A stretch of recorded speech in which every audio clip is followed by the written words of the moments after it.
RER, information. Et nous retrouvons tout de suite le journal présenté par Éric Michel. Bonjour.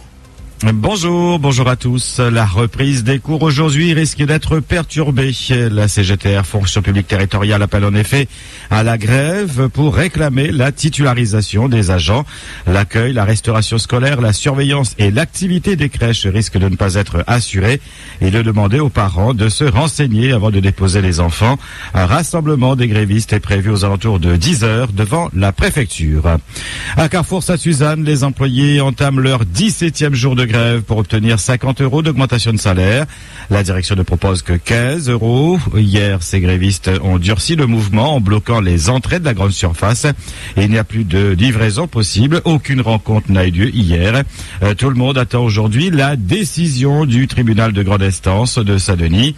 Une trentaine de salariés est en effet assigné en référé pour entrave à la circulation et perte financière. Des assignations émanant de la direction et des commerçants de la galerie commerciale. À la Sermatoport, en revanche, la réunion d'hier entre grévistes et direction a été reportée à ce matin. Un avortement qui peut être source d'espoir puisque les dockers ont demandé un délai de réflexion après les nouvelles propositions de la direction. Rendez-vous a été pris pour ce matin 8h30 à la direction du travail. RER. La proposition de loi visant à garantir la qualité de l'offre alimentaire en Outre-mer, adoptée hier en commission des affaires sociales au Sénat. Un vote acquis à la quasi-unanimité. Seul l'UMP s'est abstenu. Un texte qui, je vous le rappelle, prévoit que le taux de sucre dans les produits de consommation courante soit le même en métropole qu'en Outre-mer, que la date limite de consommation soit la même en métropole qu'en Outre-mer et révolution.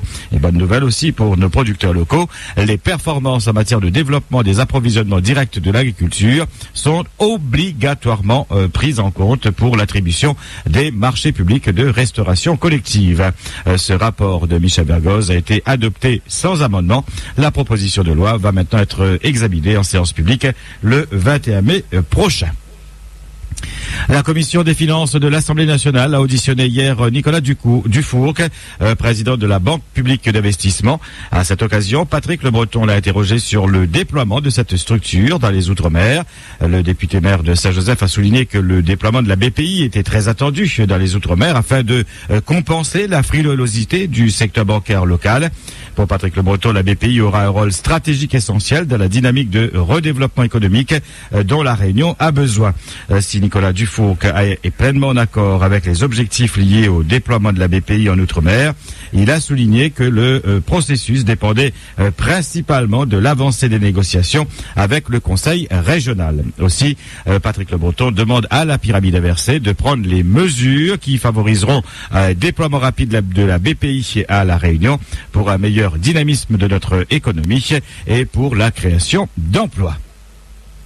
Votre question d'actualité aujourd'hui, votre banque vous prête-t-elle facilement de l'argent? Les banques sont-elles de plus en plus réticentes à accorder des crédits? Avez-vous l'impression que les banques ne veulent plus prendre aucun risque aujourd'hui? Vos réactions et témoignages sur le 47 2x33 et le 47 2x34 dans vos différents directs. Sur Facebook, rendez-vous sur la page de RER Radio officielle et sur le site internet, rendez-vous sur www.rer.ru. RER. François Hollande tient aujourd'hui sa deuxième grande conférence de presse au lendemain de l'annonce de l'INSEE qui a scellé l'entrée officielle de la France en récession avec un nouveau repli du PIB de moins 0,2% au premier trimestre 2013. L'enjeu pour le chef de l'État est d'offrir une perspective d'espoir aux Français sur le retour de la croissance, comme sur l'annonce d'une décrue du chômage promise pour la fin de l'année, a indiqué un des conseillers du président de la République. 400 journalistes seront réunis dans la salle des fêtes de l'Élysée. François Hollande tiendra un discours d'une vingtaine de minutes suivi du jeu de questions-réponses. Une conférence de presse qui débutera à 18h, heure de la Réunion. À Saint-André, Éric Fruteau porte plainte pour suspicion de détournement de fonds au comité des fêtes. Dans un communiqué, le maire de Saint-André indique que de nouveaux éléments l'ont conduit dans cette démarche.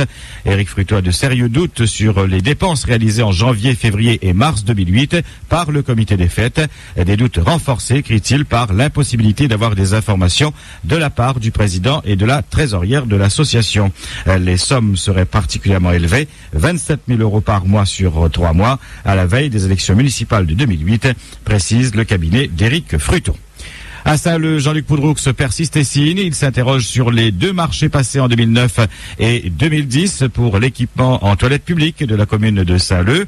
Des marchés obtenus par le groupe métropolitain Francioli pour un montant de 800 000 €. Jean-Luc Poudroux s'interroge sur les liens entre ce groupe et Thierry Robert.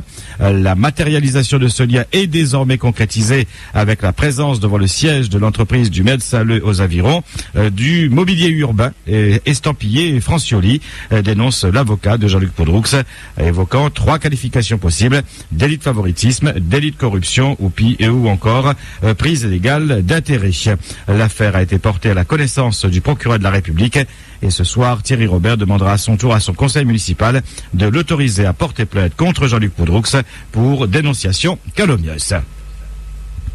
Municipal à Saint-Denis, le parti centriste de Jean-Louis Borloo, l'UDI, a donné officiellement son investiture à Michel Lagourgue. Il doit à présent tout faire pour unifier la droite dans le chef-lieu, ce qui ne s'annonce pas si simple. Nouveau dérapage d'un député UMP après les incidents pour célébrer la victoire du PSG en début de semaine. Jean-Sébastien Vialat a tweeté, je le cite, « Les casseurs sont sûrement des descendants d'esclaves. Ils ont des excuses. Taubira va leur donner une compensation ». Fin de citation. Une offense faite au peuple français, a immédiatement réagi la déléguée interministérielle à l'égalité des chances des Français d'outre-mer. Indignité inacceptable pour la fondation du mémorial de la traite des Noirs, qui a annoncé avoir porté plainte pour injure publique, diffamation et incitation à la haine raciale. Sur le plateau de France O, Jean-Sébastien Vialat a reconnu avoir commis une faute grave et un amalgame stupide sans présenter formellement d'excuses. RER.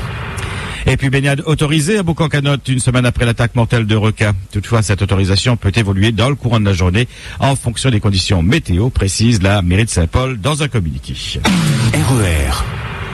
8h07 sur RER, c'est le point final à ce 5-8. Merci à tous de votre attention. Excellente journée. RER, la radio qui vous transporte sur toute l'île.